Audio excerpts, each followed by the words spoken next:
Olá, pessoal, tudo bem com vocês? Boa noite. Vou estar projetando o nosso estudo de hoje para a gente começar. Deixa eu só ver aqui. Pronto. Vamos começar com o nosso estudo de hoje. Hoje a gente vai estar dando início, tá, pessoal, à nossa sétima aula do curso do livro Mentes e Manias sobre o transtorno obsessivo compulsivo. Esse livro é escrito pela doutora Ana Beatriz Barbosa, e nessa sétima aula a gente vai estar falando de dois capítulos que falam um pouquinho da relação do toque e os relacionamentos afetivos que aquela pessoa que apresenta o transtorno tem. Então, a relação mesmo dessa pessoa com familiares, amigos e todos os tipos de relacionamento. E um segundo capítulo que fala um pouquinho dessa sigla nova, que é a COT, que eu não vou me antecipar aqui, mas que a gente vai entender um pouco melhor ao longo do estudo de hoje. Lembrando que a gente sempre tem deixado aqui a programação, né? Então, a ideia é que essa aula de outubro seja a nossa antepenúltima. A gente tenha mais dois encontros, um em novembro e um em dezembro, para fechar esse material, esse livro do ano, tá? Então, vamos dar início, né? Começando pelo primeiro capítulo de hoje, que fala dessa relação, do relacionamento que as pessoas com toque têm com outras pessoas, né? E a reflexão inicial do capítulo fala para a gente sobre os familiares e afins do paciente com toque serem peças. Deixa eu só ver um negócio, gente, só para ver se o som do computador tá ligado. Pronto, tá assim. Vou voltar aqui a apresentação, porque eu não lembrei se eu tinha tirado. Então, voltando. Falar sobre os familiares e afins, né, as pessoas que cercam aquele paciente com toque, serem peças fundamentais no êxito do tratamento. Então, a participação dessas pessoas acaba contribuindo muito para a efetividade do tratamento. A gente vai entender um pouquinho por quê. Antes da gente entender o porquê que colabora tanto, vamos entender o motivo pelo qual essas relações são muito delicadas. Lembrando, né, a pessoa que apresenta o transtorno obsessivo compulsivo, ela tem como duas características principais em relação ao transtorno, obviamente, as características do pensamento obsessivo, e para tentar neutralizar esse pensamento, as pessoas adotam rituais, manias também de modo repetitivo, obsessivo, mas que não cumprem o desejo de meio que anular esse pensamento ruim que causou incômodo. Ela fica se retroalimentando. Vem um pensamento ruim, é feito um comportamento para supostamente neutralizar aquele pensamento ruim. Esse efeito não dá o resultado esperado e novos pensamentos surgem, novas manias surgem, um ciclo vicioso.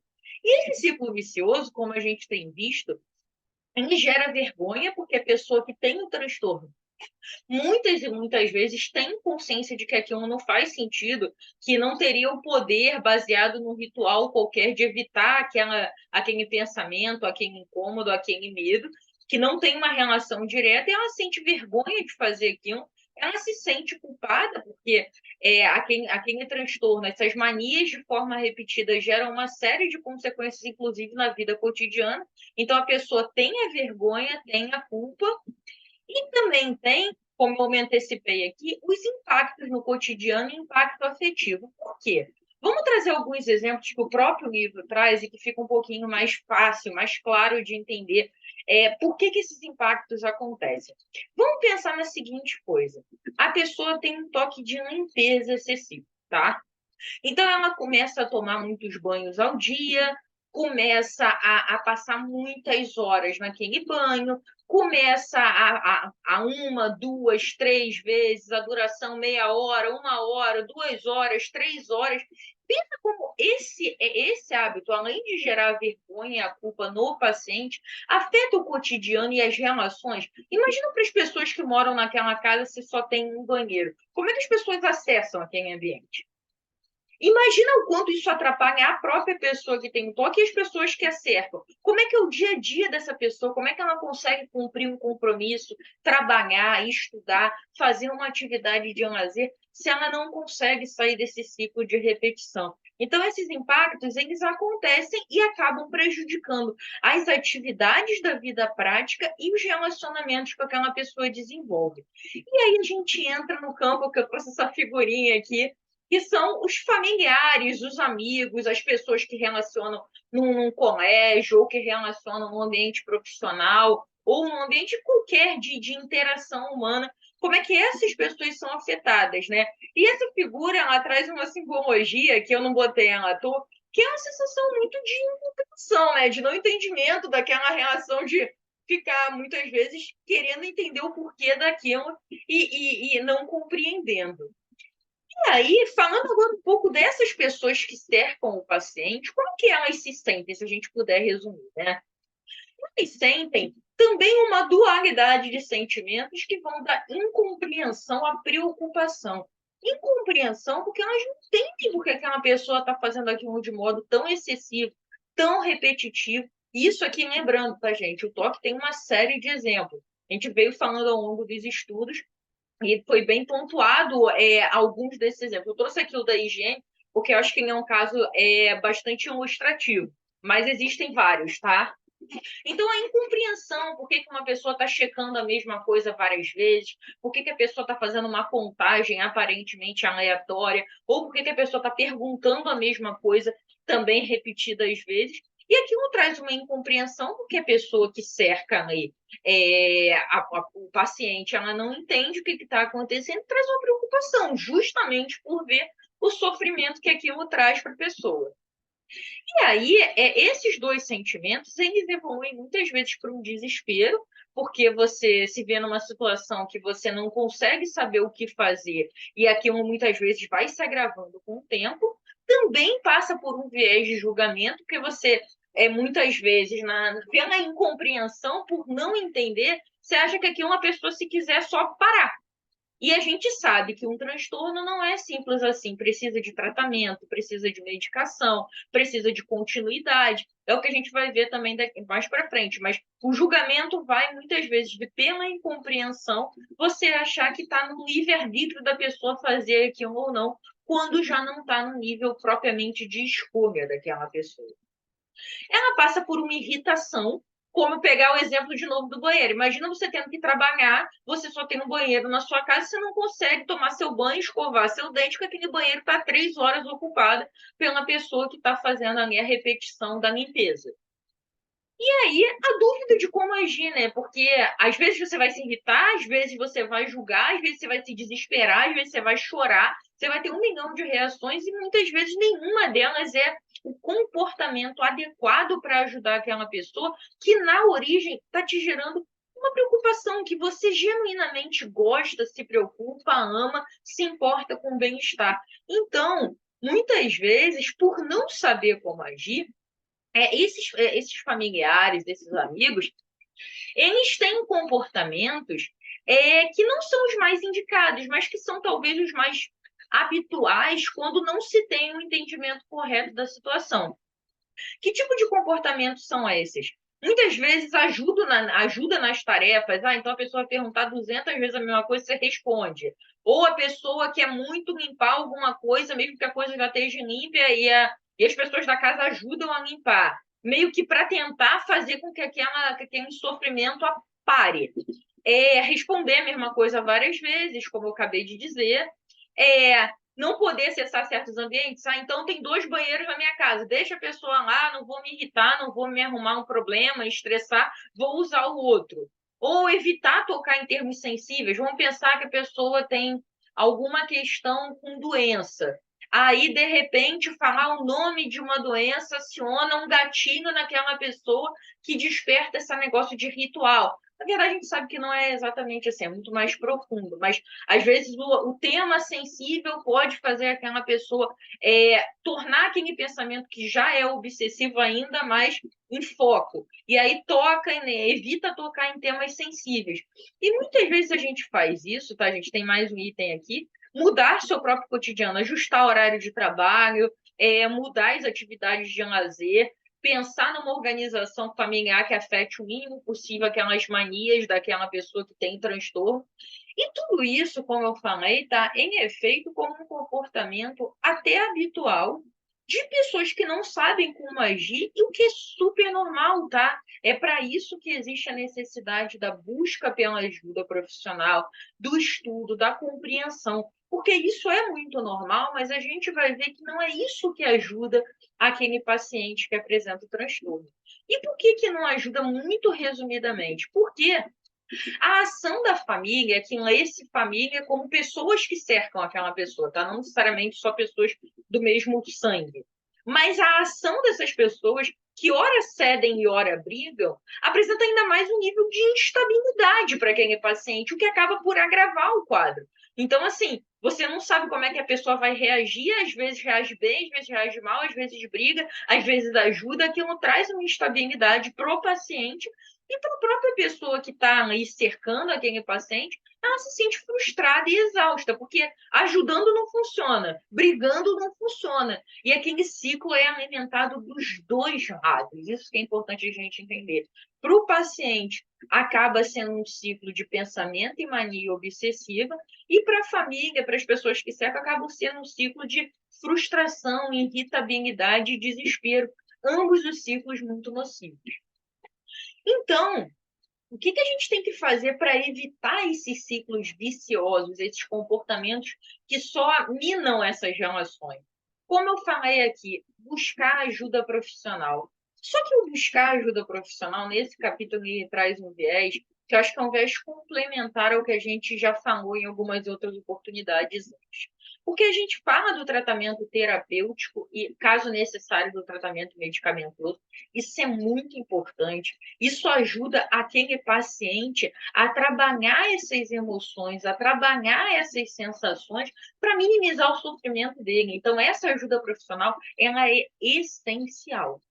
Essencial. Mas, além dessas, o capítulo também fala para a gente de três outros itens que eu gostaria de destacar aqui.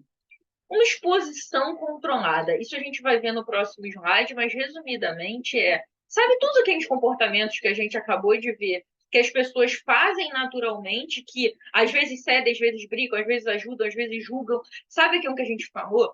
O indicado, que é o que a doutora traz, é a exposição controlada sob uma orientação médica e terapêutica. Então, assim, essa exposição controlada, a gente vai ver daqui a pouquinho, mas é a forma de fazer aquele paciente evoluir naquele tema que gera ali um gatilho para aquele comportamento compulsivo. Grupo de apoio e entendimento, o que eu trago aqui, é claro que para o paciente também, tá, gente? Mas é que eu queria dar muito destaque para a própria família, para os próprios amigos.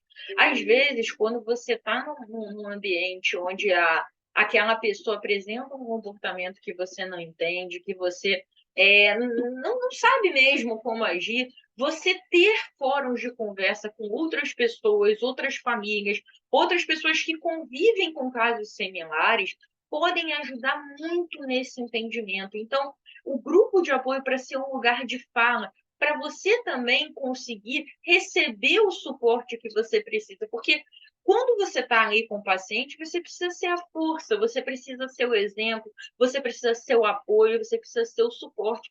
Mas muitas vezes a pessoa que está ali ao redor também merece e precisa de apoio, também merece e precisa de amparo. Então, esse grupo de apoio é como se fosse um lugar de fala para você também conseguir expor os seus medos, as suas dúvidas, as suas irritações e ouvir a experiência de outras pessoas que têm situações similares.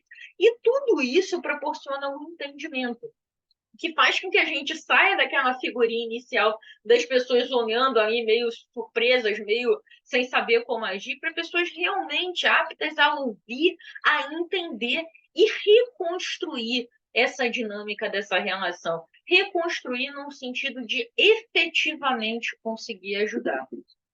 E aí, como que é essa ajuda, né? Eu falei agora há pouco da exposição controlada. É como se fossem três etapas, tá, gente? Muito também da ajuda profissional, tá? Terapêutica e psiquiátrica, quando necessário, com medicamentos também. E essa exposição controlada, ela passa por três grandes etapas, tá? A primeira etapa é uma exposição gradativa a situações de ansiedade. Então, se a pessoa tem alguma coisa, medo que a porta da casa não esteja trancada, para a gente trazer um exemplo, tá?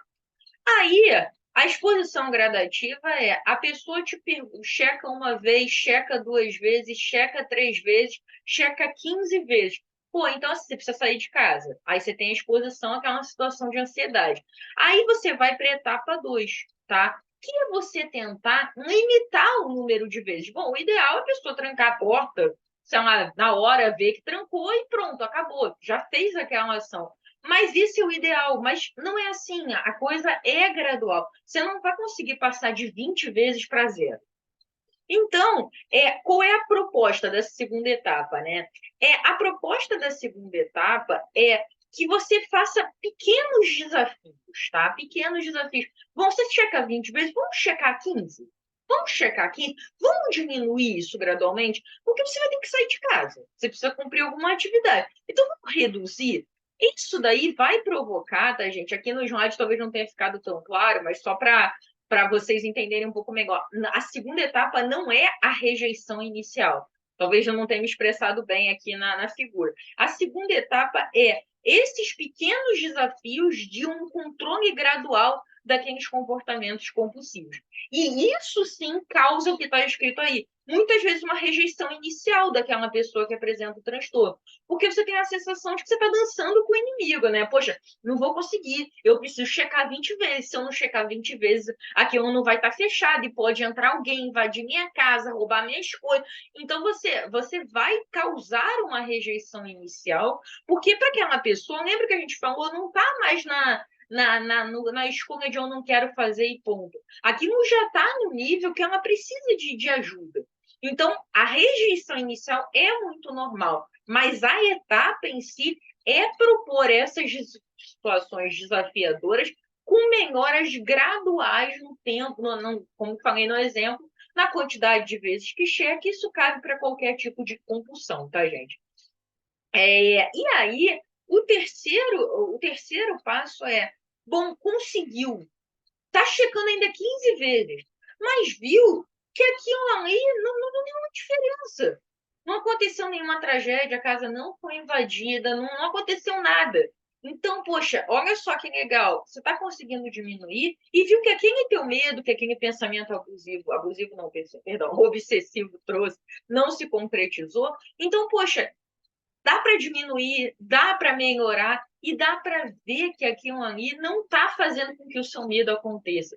E isso aí causa um reforço positivo de você tentar mais uma vez. Então, vamos para o próximo desafio? Qual é o próximo desafio? Tem que sair de novo. Ao invés de agora checar 15 vezes, vamos checar 10?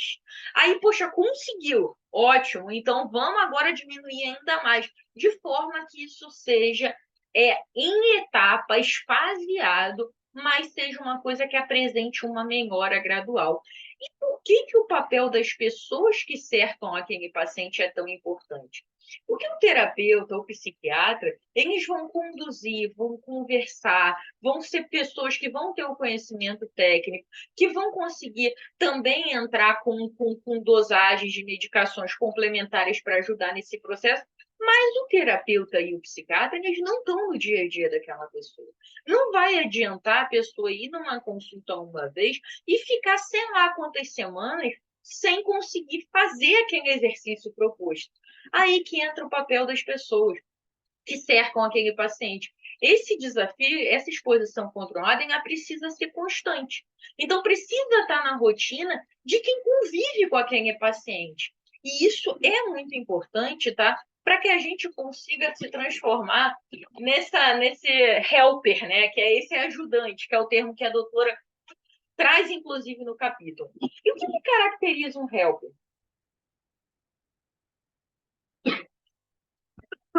Perdão, gente. O que caracteriza um helper? 4 coisas, tá? Que são essas 4 aqui. O conhecimento, primeiro, né, a gente tem que passar por aquela etapa de entender o que está acontecendo. Qual é o melhor comportamento? Como é que funciona essa exposição controlada? Depois, você tem que também ter esse segundo item, que é a compaixão, que é você entender que a pessoa está em dor, a pessoa está em sofrimento. É uma doença. Você não fala para uma pessoa que acabou de quebrar o pé, corre. Porque a pessoa não tem condição de correr. Entende o que eu quero dizer? Quando você consegue entender que aquela pessoa tem uma doença, que aquela pessoa está precisando de ajuda, que aquilo ali não é apertar um botão e está tudo pronto, e aquilo ali nunca mais vai acontecer, aquele pensamento, aquele comportamento obsessivo, você consegue ter mais compaixão, porque você entende que aquela pessoa também está num sofrimento intenso, muito maior do que o seu. É claro que você, como alguém que ama, que se preocupa, também tem sofrimento, mas o sofrimento daquela pessoa é maior porque ela convive com ela mesmo 100% do tempo. Então, é uma dor muito grande, você passa a ter essa compaixão, essa empatia. A firmeza de entender que aquela pessoa vai ter aquela rejeição inicial. A pessoa não vai querer fazer aquilo porque traz medo, traz aquela sensação de valsa com o inimigo. Então, vai precisar ser firme, mas vai precisar ser firme tendo paciência, tendo gentileza, entendendo que a evolução de nada na nossa vida acontece em saltos. Então, essa firmeza e essa paciência precisam andar de mãos dadas. E essas quatro condições, elas são resumidas nesse pensamento, né? Que é até, enfim, bastante conhecido, apesar de eu não saber quem farmou esse pensamento, esse trechinho tem num livro, acho que é de um pensador norte-americano, mas ele traz isso e a doutora Ana Beatriz coloca no material também. Antes de julgar alguém, calce o sapato dessa pessoa, caminhe por uma milha, pare, reflita e depois faça seu julgamento. Porque é isso, quando você consegue entender o que a pessoa está passando, se colocar no lugar dela, fica muito mais fácil de você conseguir ser firme, mas ter paciência de entender que é um processo. E de agir com o outro assim como você gostaria que agissem com você. E aí, tá, gente? Ao invés daquele. Antes de eu passar aqui as caixinhas, ao invés daqueles comportamentos habituais que a gente falou, que na verdade são até naturais, mas que não ajudam, que geram instabilidade, que hora briga, hora cede, qual é o comportamento que esse helper tem que ter? Ela resume aqui também em 5 passos, tá? Elogie e reconheça avanços, mesmo que graduais. Então, vamos supor que o desafio era reduzir a checagem de 20 para 15. Pô, a pessoa não conseguiu, mas conseguiu reduzir para 18. Parabeniza, elogia, reconheça, reforço positivo. Para que a gente vai ver o copo meio vazio ao invés do meio cheio? O ideal era conseguir fazer em uma determinada etapa de 20 para 15, gente, 20 para 15 é um exemplo hipotético da minha cabeça, tá? Eu não estou falando que funcione assim numa realidade prática, não. Isso quem vai conseguir dizer melhor é o médico.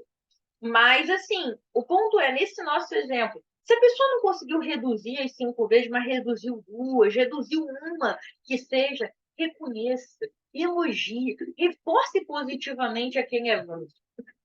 Não entre em discussão durante os exercícios de exposição controlada. A pessoa vai ter uma rejeição inicial. A pessoa não está fazendo aquele comportamento porque ela quer, porque ela gosta. É uma coisa que está muito enraizada, que é difícil para ela superar aquele medo. Então, não adianta entrar num conflito que só vai causar mais tumulto e que vai agravar ainda mais a situação, tanto para ela quanto para a pessoa que está aí tentando fazer esse papel de helper. Use o bom humor sem sarcasmo. Esse daí é interessante, tá? Que eu vou até trazer o exemplo que a doutora coloca no livro, porque eu achei ele bem claro e a gente tem que ter muito cuidado com esse item. Usar o bom humor é uma coisa positiva se a gente souber usar na medida e do jeito certo. Porque usar da graça, de um tom errado, pode parecer para aquela pessoa que você está zombando dela. Isso é ofensivo, isso magoa. Então a gente tem que ter muito cuidado. E esse sem sarcasmo é muito importante porque você consegue trazer leveza. Você não traz ofensa, você não traz zombaria, você traz leveza. Então, a dosagem desse bom humor é muito importante. E a doutora traz no livro, né, um caso de uma paciente que sofria de transtorno de limpeza, né? E aí tomava banho de horas, usava muito shampoo, condicionador, sabonete e itens de banho. E aí ela foi tendo essa exposição controlada, passando por essas etapas, e aí o marido, né, que morava com ela, participando como helper. E aí, ao longo de um período, eu não lembro agora exatamente se foi, sei lá, 6 meses, não lembrei, ele fala, né, que depois de um mês com essa exposição controlada, era algo mensurável quanto mais de produto de limpeza estava no estoque da casa. Ou seja, quanto menos produto ela tinha utilizado, porque ela estava tomando banhos menores, com menor quantidade, menor duração. Então, estava tendo mais sobra daqueles produtos, né? Shampoo, condicionador, etc. E aí o marido veio brincando e falou, não, poxa, até vai ser bom que no final de 6 meses a gente vai conseguir viajar, entendeu? Então, assim, trazendo um bom humor e trazendo uma coisa positiva. Poxa, com essa economia, vamos fazer uma coisa muito legal, vamos viajar junto. Entende como é esse bom humor com suavidade, com leveza, com amparo genuíno e não com ofensa nem zombaria? Então, esse é um ponto muito importante. Como eu falei, não faça crítica ofensiva. Falar para a pessoa que está em dor, que está em sofrimento, como é que você não consegue parar isso? Isso é um absurdo. Você vê como é ridículo isso é, e palavras até piores. Isso só traz mais dor, você só acrescenta dor à dor. Então, nunca faça críticas ofensivas. Isso daqui é muito importante e muito enfatizado no capítulo. Não alimente as obsessões. Então, você está ali querendo ajudar, querendo fazer parte, querendo dar o suporte, querendo apoiar. Vamos supor aqui, a pessoa tem mania de ficar repetindo a mesma pergunta várias vezes. Aí a pessoa pode te perguntar: você viu se o gás do fogão está desligado? Aí você vai falar: vi sim, tá desligado direitinho. Beleza, respondeu uma vez com educação, com suavidade. A pessoa perguntou de novo, mas você viu se o gás está desligado?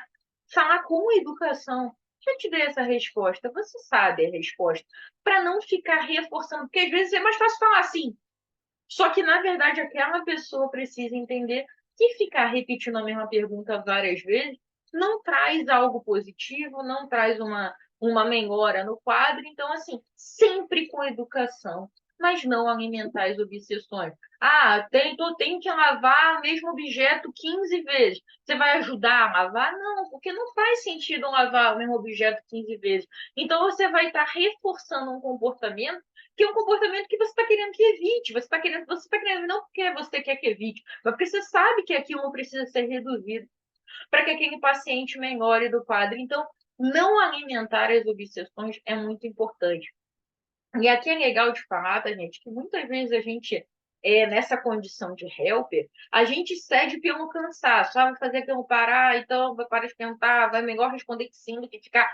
E aí, muitas vezes, a gente acha que está ajudando, mas na verdade a gente está querendo se livrar daquele incômodo. E aí a gente acaba fazendo um negócio que está alimentando a obsessão, quando na verdade isso é o oposto do que genuinamente a gente quer nesse papel de helper. Então, nunca alimentar as obsessões é muito importante, tá, gente? Então, esse primeiro capítulo, para trazer uma pequena conclusão aqui, ele fala por que as relações são tão impactadas, como é que as pessoas costumam agir sem entendimento, como é que é essa busca pelo entendimento, e a partir dessa compreensão, qual é a forma correta de se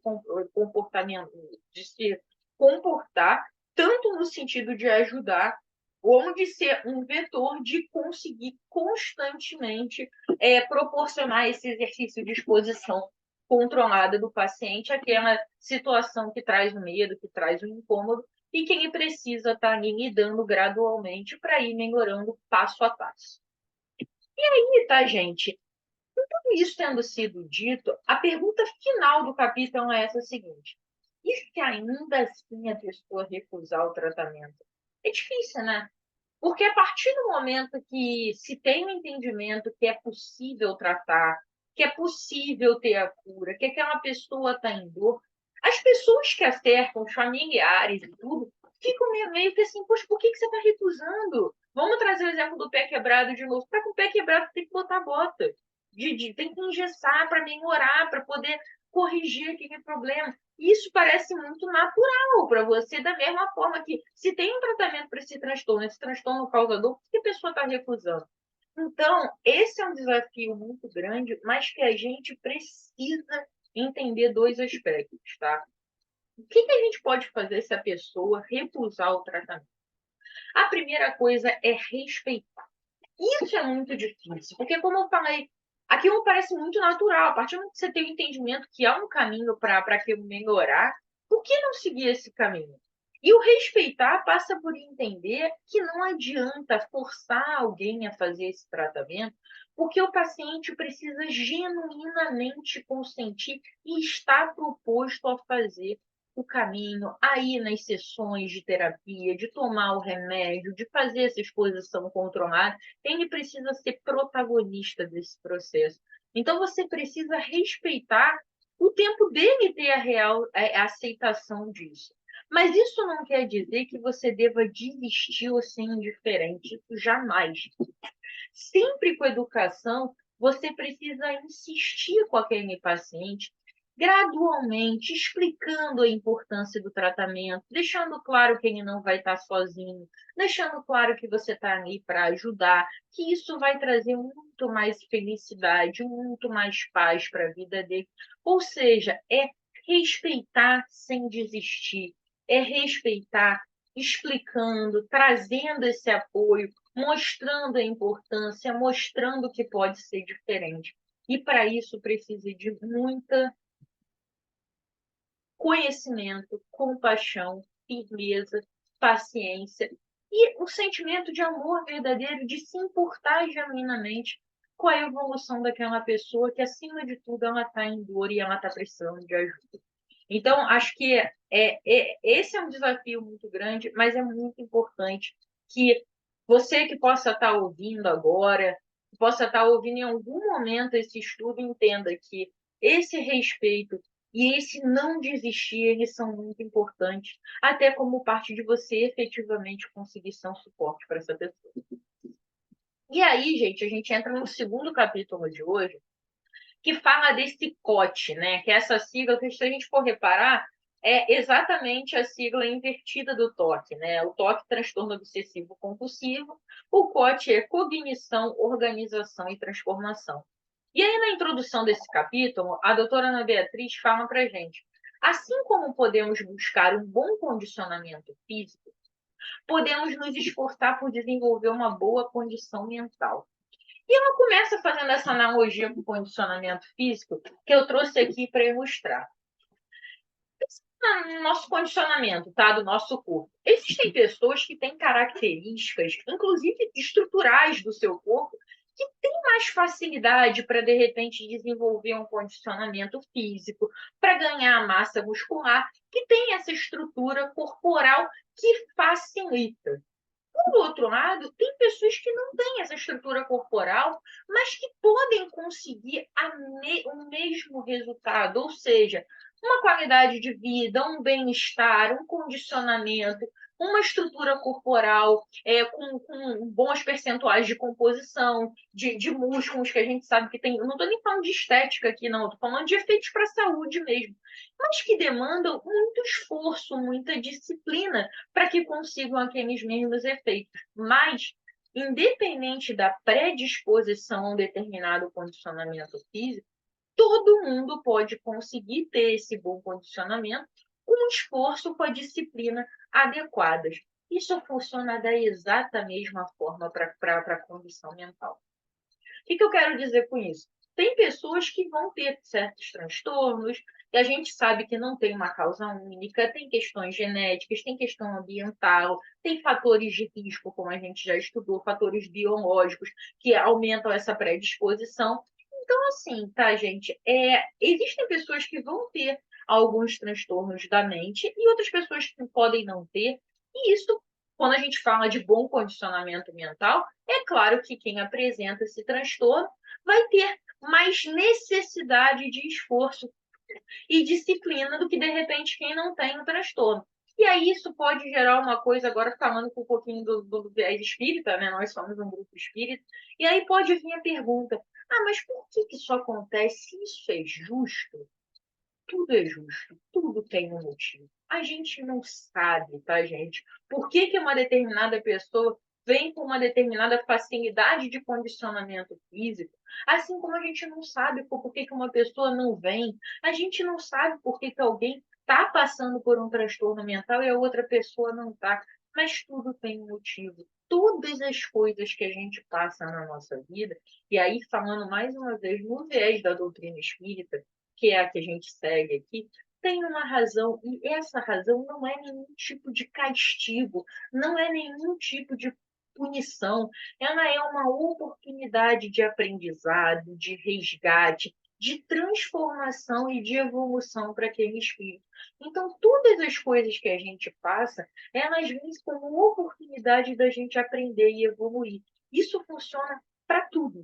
Inclusive, por que a gente tem determinada doença ou não tem, por que a gente tem determinada condição ou não tem. Então, isso é muito importante da gente deixar claro para a gente não pegar essa informação, essa analogia e falar sobre o que é justo ou não, porque a gente não tem como avaliar o que é justo ou não só com o conhecimento que a gente tem aqui, só com o olhar para essa vida. Então, para a gente não entrar nesse mérito, porque realmente não cabe uma avaliação do que é justo ou do que não é justo aqui. Mas fato é que, independente de a gente estar falando de condicionamento físico ou de condicionamento mental, todo mundo pode sim alcançar esse estágio que traz bem-estar e qualidade de vida. E aí, esse estágio de bem-estar e qualidade de vida, a doutora fala muito da migração dessa condição de toque para a condição de pote, que é uma migração plenamente possível quando se tem o tratamento adequado. Por quê? Porque a gente vai ver daqui a pouquinho, muitas das coisas que estão desequilibradas em excesso no toque são coisas que, em níveis adequados e equilibrados, são positivas. Então, essa transformação, ela fala um pouco disso aqui, eu vou nesse trechinho que está no livro, que ela fala, Cote e Toque guardam em comum características como perfeccionismo, responsabilidade e senso de dever. Mas aquilo que na condição mental Cote é poder de ação e transformação, no toque é desperdício de energia física e mental. Ou seja, tudo que está. Existem pontos em comum, mas como está em excesso no toque, traz muito gasto de energia inútil, traz muita dor, muito sofrimento. Quando equilibrado, ele pode ser explorado para a pessoa conseguir ter um grande poder de ação, de transformar, de usar essas características que, de um modo equilibrado, são positivas, para poder ser uma pessoa, inclusive, muito produtiva nas mais variadas áreas da vida cotidiana. E aí, traz alguns exemplos. Por exemplo, no toque, sempre fazendo esse paralelo, tá, gente? Toque e pote. No toque, as pessoas têm muita intolerância a mudanças, porque muitas vezes essas mudanças geram gatilhos. Mas quando recebe o tratamento adequado, essa setinha recebe. Uma pessoa que conseguiu trabalhar esses pontos, recebeu o atendimento adequado. Essa intolerância a mudanças pode se transformar numa organização que você estrutura os passos que tem que ser dado. Bom, eu preciso fazer uma mudança. Pô, vamos planejar essa mudança? Vamos estruturar? Vamos definir passo a passo? Vamos definir prazo? Vamos definir meta? Você pode ser alguém muito organizado no nível positivo, que entenda que às vezes a mudança é necessária, mas que ela pode ser organizada naquilo que é passível de ser organizado. Checagem repetida. Essa pessoa apresenta checagem repetida. Quando tratada, ela pode ser uma pessoa cuidadosa, uma pessoa que vai ter atenção aos detalhes, que vai ser dedicada ao que se propõe a fazer, ao invés de estar lá checando 20 vezes, que é o que acontece, por exemplo, numa condição de transtorno, pode ser uma pessoa que vai ler um texto e vai reparar no detalhe, que vai ter um cuidado se tiver que fazer uma atividade que envolva algum tipo de risco, que requeira mais atenção. Então, isso também pode ser algo, quando trabalhado, positivo. Perfeccionismo irreal e pela busca de fazer bem feito. Não existe perfeição. A perfeição acaba sendo uma ilusão. Então, esse perfeccionismo irreal que gera muita dor no transtorno pode ser transformado no fazer o melhor possível, no se importar em entregar as coisas com qualidade, em ter persistência para entregar seus objetivos, mas que entenda que, às vezes, é melhor fazer uma coisa boa do que não fazer porque não conseguiu ser ótimo. Entende? Então, esse equilíbrio traz isso. Mais alguns exemplos, tá? Esse gasto inútil de energia no pote pode ser transformado em desejo de realização. Ao invés de eu ficar despendendo energia, gastando energia em coisas que não geram valor, eu posso trazer essa energia e botar nos meus projetos, nas coisas que eu quero realizar, nos meus planos, nos meus sonhos. Rituais sistemáticos, essas manias compulsivas, também, né? Muito parecido com o que a gente falou ali da organização. Ao invés da gente fazer um negócio repetido às vezes, poxa, vamos planejar, vamos organizar, vamos definir passos, vamos estruturar e não ficar efetivamente fazendo a mesma coisa inúmeras vezes. Os pensamentos obsessivos, eu falei primeiro da parte de mania, agora falando da parte do pensamento. Em vez de ficar pensando repetidamente nas coisas que geram medo, ansiedade, nesses pensamentos que alimentam o toque, trazer esse pensamento para uma coisa analítica, para uma coisa estruturadora de ideias, para uma coisa propositiva, para uma coisa criativa, para uma coisa que consiga contribuir e muito em análise, em cenários, em várias coisas que esse pensamento estruturado ele pode ser muito positivo. E por fim, tá, gente, que eu acho que isso é o mais emblemático, esse toque, quando ele recebe o tratamento adequado e se transforma em pote, ele, bem resumidamente, ele transforma a infelicidade, porque a pessoa que tem o transtorno, ela está em dor, ela está em sofrimento contínuo, ela está 100% do tempo dentro da cabeça dela, e tudo começa naquele pensamento obsessivo que acaba sendo, estando sempre ali. Então, ela sai de uma condição de infelicidade pela busca legítima pela felicidade, pela busca legítima pelo equilíbrio, pela busca legítima pela paz. Então, gente, essa transformação, ela é possível. Ela é possível como? Com a busca do tratamento adequado, como a gente viu no capítulo anterior, e com o suporte daqueles que amam, que estão presentes no dia a dia daquela pessoa, entendendo que aquela pessoa é a protagonista do seu processo de cura, de modo que ela precisa estar ali engajada no próprio tratamento para que toda essa rede de apoio consiga ser as alavancas, as forças, os suportes que ela precisa para poder fazer esse processo de mudança efetivamente acontecer. Gente, muito obrigada pela presença de vocês. Como eu sempre destaco aqui, eu fico à disposição para dúvidas, para perguntas. Se vocês quiserem trazer outros exemplos, quiserem trazer alguma reflexão, quiserem complementar ou corrigir algo que eu falei, fiquem à vontade. Mais uma vez, recomendo demais a leitura do livro, porque traz outros exemplos. E agradeço muito a presença de vocês. Espero ver vocês aqui novamente no mês que vem, tá bom? Um grande beijo. Tchau, tchau.